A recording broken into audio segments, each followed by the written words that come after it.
Bonjour et bienvenue dans cette nouvelle vidéo, ici Roy Palace, et dans cette vidéo on va voir une astuce pour donner du volume à vos ombres, pour créer des ombres voilà, dans vos croquis qui soient un peu plus percutantes, qui soient plus intéressantes, qui enrichissent votre dessin. Donc c'est une petite astuce que vous pouvez appliquer assez rapidement, donc il serait un peu dommage de s'en priver. Et donc je vais vous montrer des exemples également de mes carnets et puis de croquis que j'ai fait récemment pour illustrer un petit peu ça. Donc juste avant de vous la présenter, n'hésitez pas à vous abonner à ma chaîne YouTube si jamais vous souhaitez recevoir ces vidéos et être averti à chaque fois de leur publication. Moi ça me fera très plaisir, c'est peut-être pas grand chose pour vous, mais pour moi ça veut dire beaucoup. Donc voilà, je commence la leçon maintenant. Simplement, alors l'astuce que je voulais vous donner, c'est quoi? C'est simplement de tracer la ligne de contour des ombres, ce que les Anglais appellent le Terminator. Je sais pas vraiment pourquoi ils appellent ça le Terminator, ils auraient pu appeler ça autrement, mais Terminator ça fait plus référence au film pour moi. Mais bon, voilà, ils appellent ça le Terminator. Et qu'est-ce que c'est que le Terminator? Et bien c'est simplement la ligne qui est la ligne de changement de plan qui va être la plus prononcée. Donc vous avez par exemple, enfin, la plus prononcée, je veux dire la plus forte au niveau de la teinte de l'ombre. Je vais vous montrer un exemple. Par exemple, si vous avez voilà un carré, vous avez un changement de plan ici, par exemple. Vous avez votre dégradé là, vous avez ici un autre.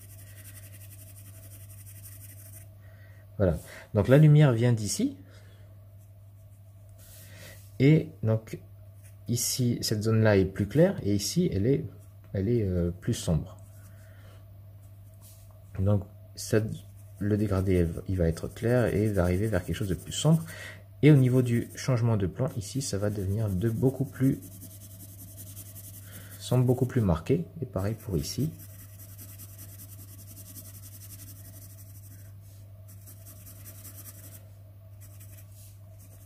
Et donc c'est au niveau de ce changement de plan. Et dans le croquis, dans le dessin, cette partie-là, ça vous donne, en fait, enfin, c'est le relief qui a le plus de présence dans la forme.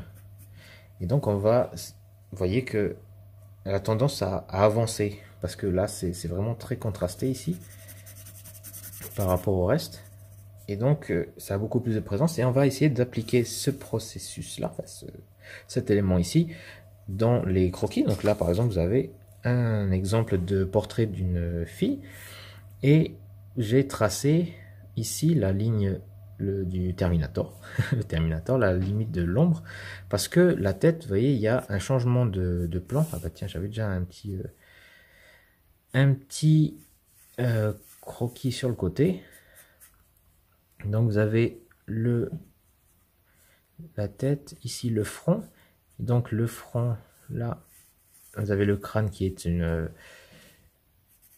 plat ici, et puis là c'est comme le carré en fait, ça change de plan.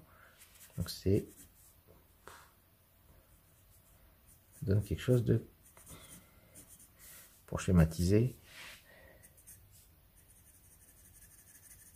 voilà, et votre Terminator, votre ligne de démarcation ici. Donc on a ici la pommette, on a ici la bouche, et donc notre Terminator c'est ça, c'est notre ligne de changement de plan. Donc c'est ce que j'ai tracé ici, et j'ai simplement renforcé comme ici le contraste sur cette ligne pour donner rapidement du volume au croquis. J'ai fait également la même chose ici. On va trouver, alors je vais donner un autre exemple. Oui, ce que j'ai montré. Donc là c'est le Terminator également, là la ligne de démarcation ici, la ligne de changement de plan du front, sous les yeux, d'accord, enfin à l'intérieur des orbites, et la lèvre, le menton également. Et donc ici on renforce et on appuie. Voilà, c'est l'équivalent du carré qu'on a vu. Donc là, le nez également. Le nez, c'est très très bien de renforcer juste l'arête, juste à côté de l'arête. Donc vous avez votre nez ici.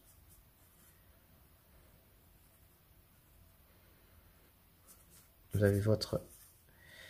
vous avez l'arête qui est là.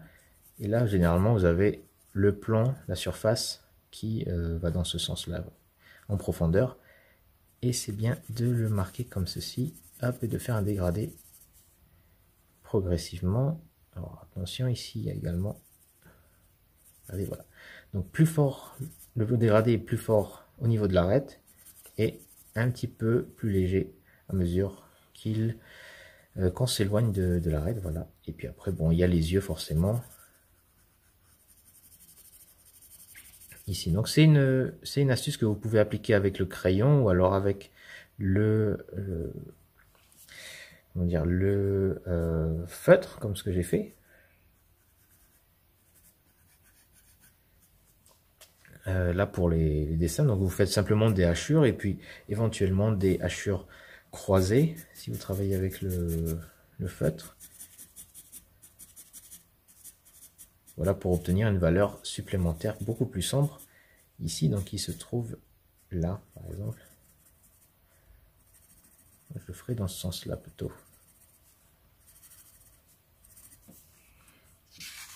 Voilà, donc ça c'est une manière d'obtenir des volumes plus intéressants avec les ombres. Et sinon il y a une autre technique, alors beaucoup plus simple, sont les ombres de contact. Tout simplement, alors vous allez me dire c'est quoi les ombres de contact? C'est simplement des ombres qui sont présentes juste parce qu'il y a contact entre deux surfaces, entre deux objets, entre un objet et une surface, ou entre deux surfaces. Donc par exemple, sur ce dessin-là, issu de mon livre, les ombres de contact, j'ai pointé avec des flèches. Donc, il y a l'homme qui est assis sur une chaise. Donc, le fessier sur la chaise, c'est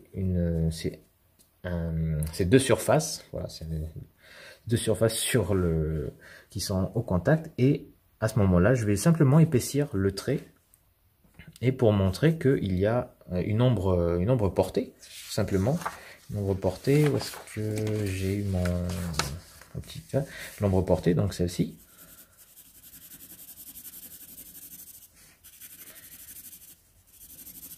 Cette ombre portée là, mais qui se trouve vraiment dans un tout petit interstice. Donc que ce soit derrière les genoux par exemple. Ici, il y en a au niveau des aisselles, sous les bras. Au niveau des pieds également. Bon, j'ai pas fait la chaise, mais oui, la chaise, elle en aurait une. Encore que, voilà, comme c'est une large surface ici, l'ombre serait assez élargie au sol. Mais voilà, c'est une ombre portée. C'est une ombre portée. Les ombres de contact sont beaucoup plus petites, minces et disséminées à certains endroits. Là, c'est pas vraiment l'idée c'est pas vraiment de faire une grande ombre, une ombre en perspective et tout ça. C'est juste d'ajouter ces quelques petits détails qui vont faire que le dessin va prendre de l'ampleur, juste avec un changement d'épaisseur de la ligne. Donc, repérer les objets qui se touchent, les surfaces qui sont en contact, et puis à l'endroit de leur contact, vous épaississez simplement la ligne. C'est aussi bête que ça, c'est simple et ça donne beaucoup plus de richesse à votre dessin. Donc voilà pour les deux astuces pour donner du volume à vos dessins sans vous prendre trop la tête. N'hésitez pas à me dire si vous avez aimé cette vidéo en cliquant sur j'aime, et si vous n'avez pas aimé, cliquez sur je n'aime pas. Et également, jetez un œil dans la description. Vous pouvez faire un petit test de personnalité pour savoir quel genre d'artiste vous êtes, si vous êtes un artiste spontané ou plutôt un artiste minutieux. Donc c'est un quiz assez rigolo que j'ai sur mon blog.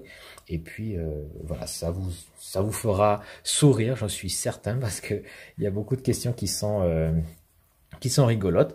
Donc voilà, c'est pour passer un petit moment sympathique et puis en apprendre un petit peu sur votre tempérament d'artiste.